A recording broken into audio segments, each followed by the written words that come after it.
Terima kasih karena menonton video ini, dan dalam channel ini terdapat banyak video yang menarik untuk para peminat bola sepak di Malaysia. Sekian dan terima kasih. Sebagai bukan orang Johor, tidak dapat dinafikan sumbangan kelab bola sepak yaitu Johor Darul Takzim ataupun JDT kepada Liga Bola Sepak Negara memang tidak dapat dinafikan. Walaupun dijinakkan dalam persaingan Piala Malaysia yang menyebabkan wujud perang mulut dalam media sosial, status JDT sebagai pasukan utama Liga Malaysia belum nampak tergugat. Pasukan JDT boleh mendabik dada dengan pencapaian mereka walaupun sering dikutuk peminat sukan bola sepak kita. Kenapa pasukan JDT walaupun sudah bergelar kelab elit masih menjadi bahan cacian penyokong bola sepak kita? Inilah punca kenapa pasukan JDT seringkali dibenci oleh peminat bola sepak. Yang pertama adalah contoh manajemen yang tersusun. Sebagai netral, penulis tidak segan memuji perubahan yang dilakukan oleh pengurusan bola sepak negeri Johor hampir 1 dekad lalu, apabila mereka menyatukan pelbagai kelab dan persatuan bola sepak Johor bawah satu payung. Era tersebut memang agak mengelirukan mengikuti skuad Johor, kerana Johor diwakili dua pasukan berbeza diubah kepada fokus lebih jitu dengan sasaran untuk bersaing pada peringkat antarabangsa, dan ramai mentertawakan angan-angan pasukan Johor ketika itu.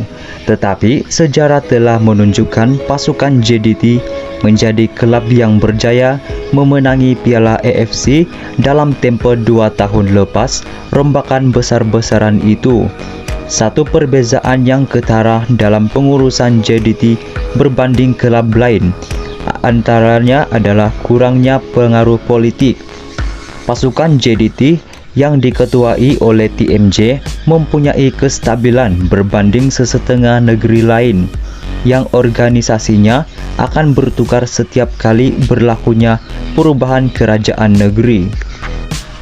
Yang kedua adalah pasukan JDT borong semua pemain handalan di kelab lain. Satu perkara yang sering dibangkitkan pengkritik JDT adalah tabiat kelab tersebut memikat tonggak pasukan lain untuk diserap masuk ke dalam skuad mereka.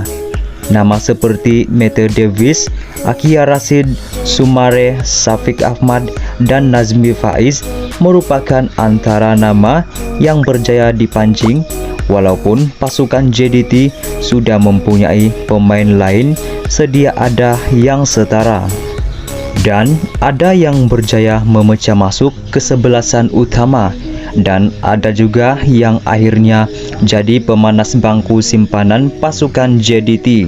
Dan mereka mengatakan, adakah tindakan memancing ini salah?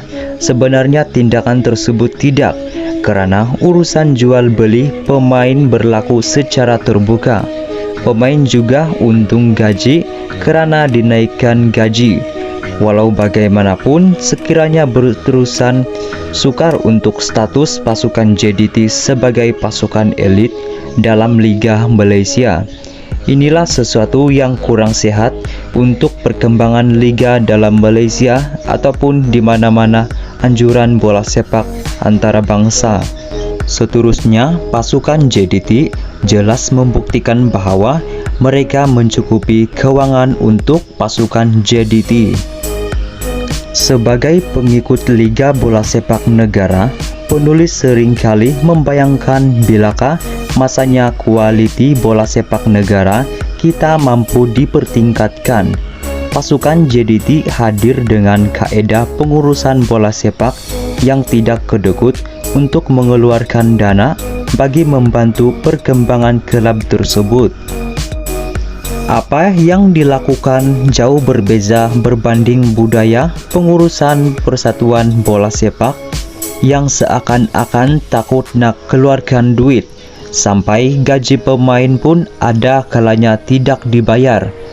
Dengan suntikan dana yang kami yakin, pasukan JDT menjadi acuan kepada perubahan operasi sistem bola sepak Malaysia, serta membuktikan pelaburan bola sepak tempatan boleh memberikan pulangan yang sepadan.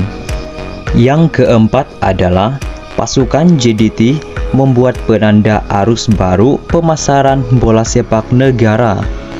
Mereka berkata, kami suka melihat bagaimana penjenamaan JDT berlaku. Semuanya tampak profesional dari aspek sukanya. Daripada imej kelab hinggalah kepada jersey yang dipakai pemain, semuanya terancang, bukan sekadar tangkap muat.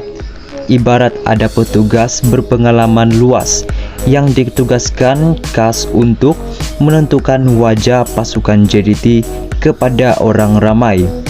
Budaya yang diperkenalkan pasukan JDT inilah pada penulis yang benar-benar memberikan impak yang paling besar kepada wajah bola sepak Malaysia. Dan pasti ramai yang ingat bagaimana kucar-kacirnya standard profesionalisme Liga Bola Sepak kita daripada aspek jenama satu masa dulu.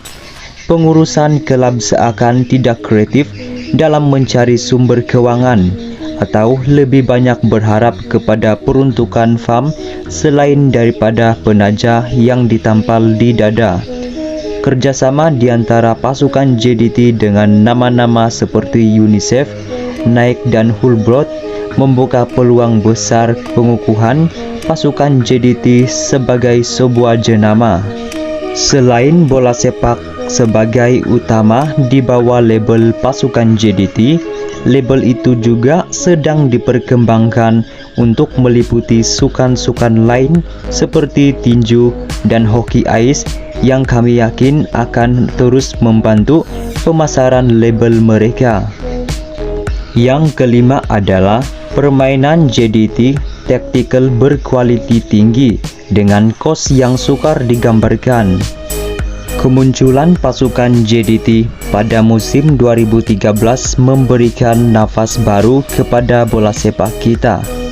Percaturan taktikal ala Eropah yang sebelum itu kita hanya boleh lihat di kaca TV, mula dipersembahkan dalam liga kita.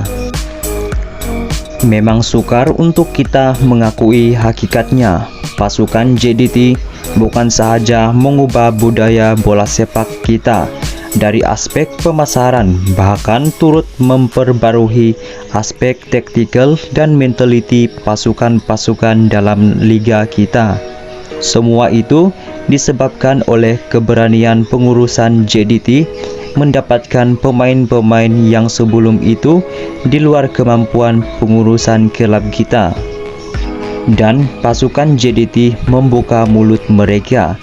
Kata mereka, adakah permainan yang kemas dan menarik berkait dengan nilai perbelanjaan sesuatu kelab?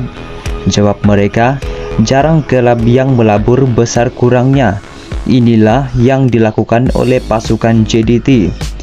7 pemain paling bernilai dalam Liga Malaysia adalah pemain JDT, membuktikan bahawa kuasa keuangan JDT tidak sama seperti kelab-kelab lain. Tetapi perlukah ini dilihat sesuatu yang negatif, kata mereka.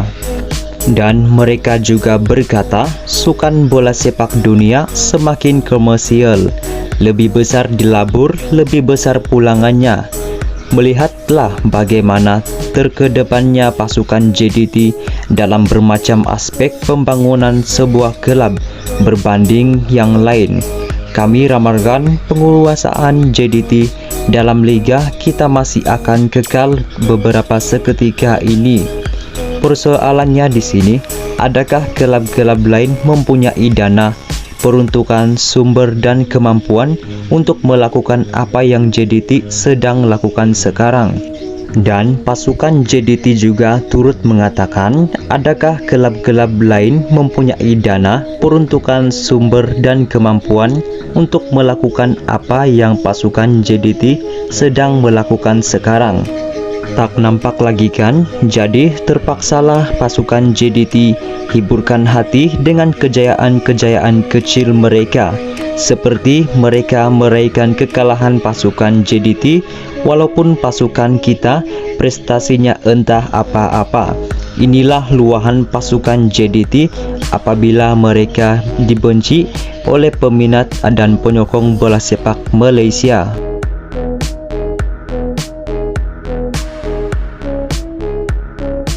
Terima kasih karena sudi menonton video ini. Dan dalam penghujung video ini terdapat banyak video menarik untuk Anda tonton. Dan jangan lupa untuk menyokong channel ini dengan subscribe, like, dan share.